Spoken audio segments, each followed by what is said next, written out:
6 మండలాలు 2 మున్సిపాలిటీలలో సీఎంఆర్ఎఫ్ చెక్కుల పంపిణీ కార్యక్రమం చేయడం జరిగింది. 200 పైచిలకు చెక్కులకు గాను 1 కోటి పైచిలకు. ఆషాఢ మాసం సందర్భంగా మన కాసం ఫ్యాషన్స్ కిలో చీరలు కొనండి, అరకిలో చీరలు ఉచితంగా పొందండి. ఫండ్ను ఈరోజు మేము సీఎం సహాయ నిధి కింద పంపిణీ చేయడం జరిగింది.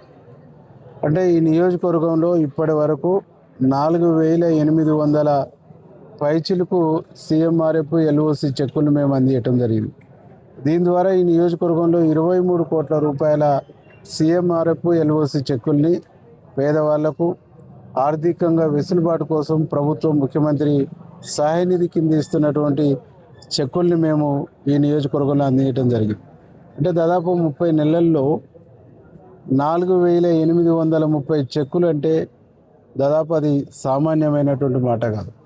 గౌరవనీయులు ముఖ్యమంత్రి రేవంత్ రెడ్డి గారు పేదవాళ్లకు తనదంటూ సహాయాన్ని తనదంటూ సహకారాన్ని అందియాలనేటువంటి ఒక సంకల్పంతో వేగంగా ఈ సీఎం రిలీఫ్ ఫండ్ చెక్కుల్ని అందించడంతో నా నియోజకవర్గంలో ఈరోజు 23 కోట్ల పైచులకు అంటే 23 కోట్ల నియరెస్ట్ 40 లక్షల వరకు మేము చెక్కులు ఇచ్చుకోగలిగాం.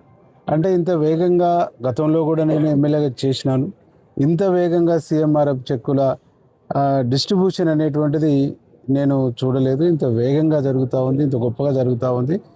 కాబట్టి సీఎంఆర్ఎఫ్ చెక్కులు అందుకుంటున్న ప్రతి పేదవాళ్ళు, సీఎంఆర్ సహాయ నిధిని పొందినటువంటి ప్రతి పేదవాళ్ళు గౌరవ ముఖ్యమంత్రి గారిని ఆశీర్వదిస్తున్నారు, దీవిస్తున్నారు, ఈ ప్రభుత్వాన్ని దీవిస్తున్నారు. ఈ ప్రభుత్వానికి మంచి కావాలి, మంచి జరగాలని ప్రజలు కోరుకుంటారు. కాబట్టి ఈరోజు ఇంత ఎలిన్యూనో ఉన్నటువంటి పరిస్థితుల్లో కూడా ముఖ్యమంత్రి గారి యొక్క మంచితనమే ఈరోజు మళ్ళీ వర్షాలు కురిసి రైతులు ఆనందంగా ఉంటున్నటువంటి ఒక పరిస్థితి కనిపిస్తాం.